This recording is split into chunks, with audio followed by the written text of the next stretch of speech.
بعض अफराद बूढ़े होते हैं और बुढ़ापे की वजह से वो रोज़ा नहीं रख पाते, तो ऐसे अशख़ास का क्या हुक्म है?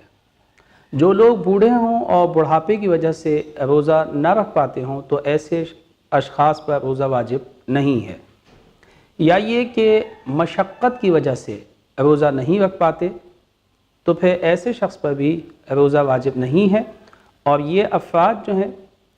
एक मुत्तआम जो है वो हर रोज़े के बदले अदा करेंगे। एक मुत्तआम यानी 750 ग्राम या 3 पाव गंदम,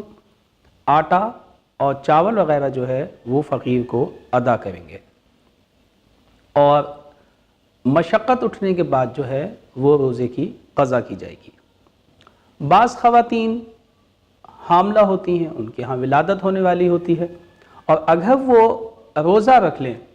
तो ऐसी सूरत में रोज़ा जो है वो उनके बच्चे के लिए या तो ज़रर है या फिर ख़ुद उनके लिए नुकसानदेह है। तो ऐसी सूरत में उनके ऊपर रोज़ा वाजिब नहीं है,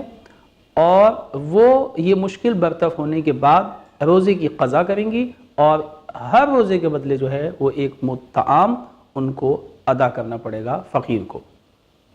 इसी तरह मिसाल के तौर पे वो ख़वातीन कि जो अपने बच्चों को दूध पिलाती हैं, जो ख़वातीन दूध पिलाती हैं और ऐसी सूरत में अगर वो रोज़ा रखती हैं तो ये रोज़ा रखना जो है वो ख़ुद उनके लिए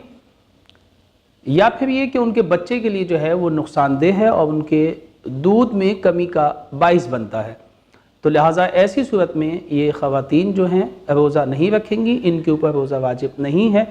और फिर बाद में जो है वो इसकी क़ज़ा करेंगी और एक मुत्तआम ये फ़कीर को खाना खिलाएंगी।